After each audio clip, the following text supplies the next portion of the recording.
Hello, welcome. It's time for cybersecurity hot takes with me, your host, sales lady, Reece Guida.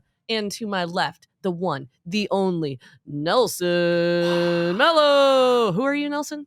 Hey, I'm the founding engineer. Great, thanks. Jasson? Thank you. I'm Jasson, CTO. There we go. And last but not least, coming from Austin, Texas.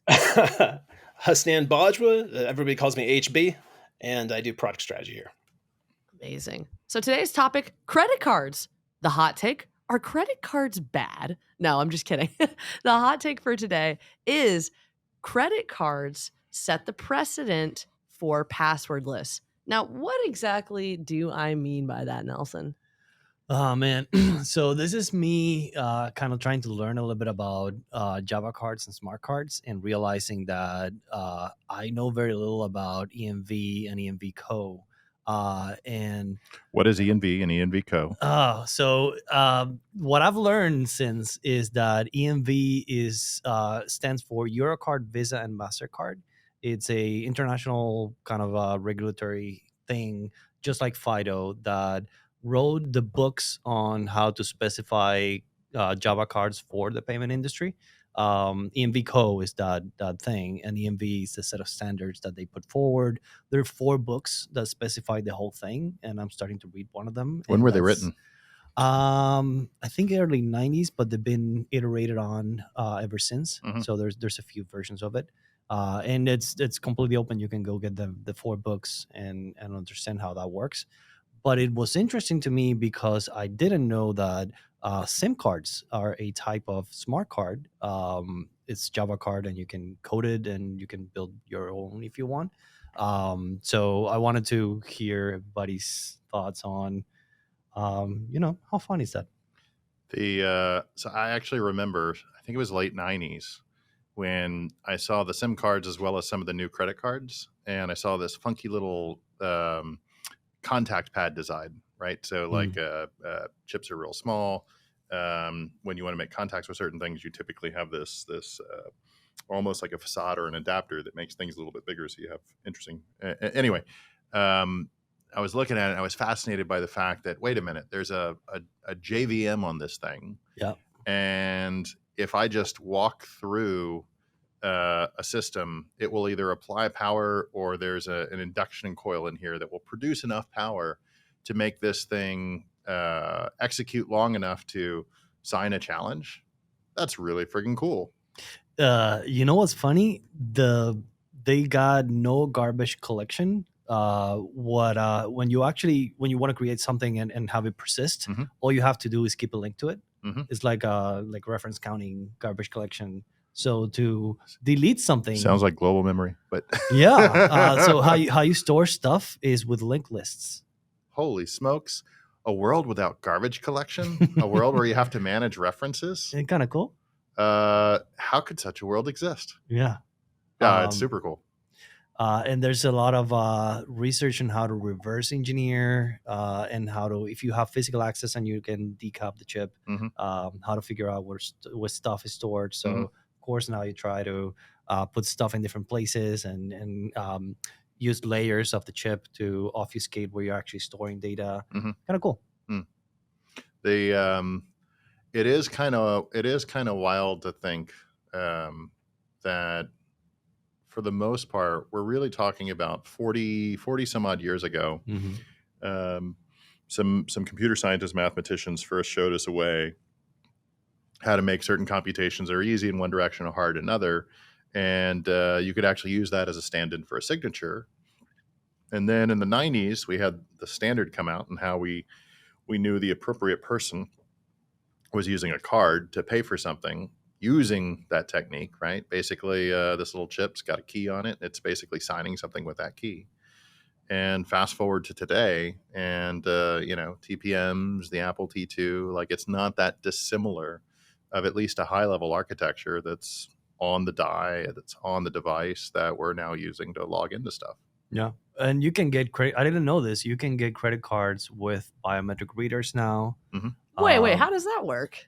It's kind of fun. Like if you Google MasterCard actually sells a version. So if you're a bank, I guess you could you could go get one for yourself and give it to your customers with a biometric reader, and it's powered by the reader, so it's contact. You have to insert it, Yeah. but you have to be touching the reader while you're doing the transaction. So here's the interesting question: Is it a local biometric? Like, is it is the biohash part of the guard to let the key sign? Yeah, that's cool. Yeah, that's pretty cool. So it's also very much in the spirit of a TPM. Another thing I didn't know is YubiKeys are smart cards. So how they build their entire architecture, they use the same kind of chips. They use Infineon chips and NXP chips, and they built on ISO 7816, which is the smart card contact standard. And you can download the applet source code for a lot of YubiKey stuff.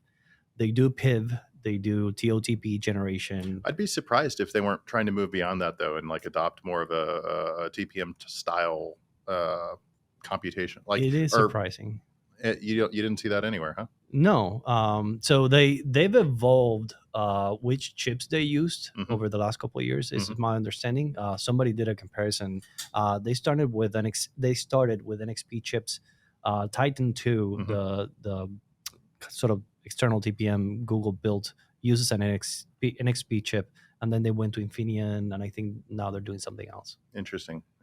The so for NXP is part of the big roll up with ARM, right? It was a Dutch company, and Infineon is one of the big manufacturers of TPM chips as well. In fact, I've got one on my desk back home playing with for a project. But yeah, that's surprising. I'm really surprised. We can conjecture about what other people are not doing all day long. I kind of want to conjecture about what your project is. Top secret?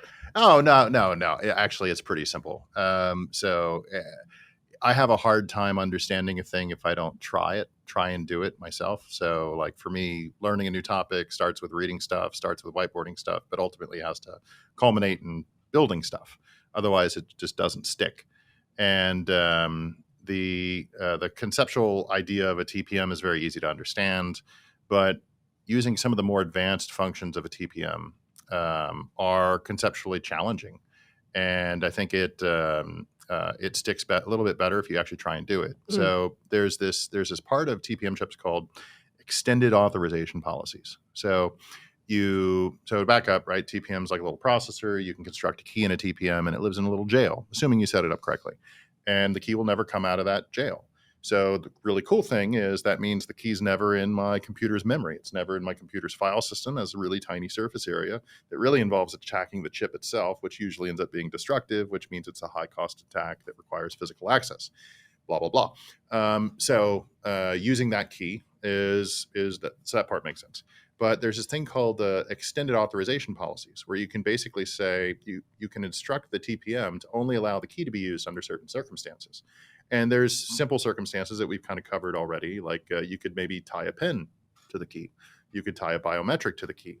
But EA, or extended authorization policy, is a little logic language. And so it actually has conjunctions, it has disjunctions, and you can build a chain of these sorts of things. And it has counters. So you can create a key that only can be used on Tuesdays.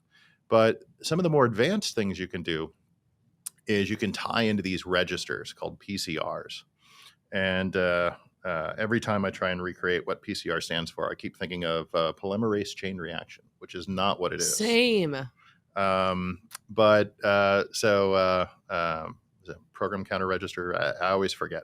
But the point of the PCR is it's this cyclic check, or it's this like checksum, a cryptographic checksum. And when the TPMs reset, the registers are all zero. And every time you call this operation called extend, it basically takes whatever values in the register, whatever value you're passing it, computes a new checksum, stores that in the register. I think this is awesome, right? Because like the reality is that 45 years ago, the seminal RSA paper gets written by a bunch of guys who are super young, and 45 years later, we can still work and truly understand all of the items involved in trusted computing from like a fundamental like level. So that's been super cool in my opinion, like listening to Jasson's plans and what he's gone through. going back to like what we were talking about with credit cards, right? Like The humble around, credit card. Sorry.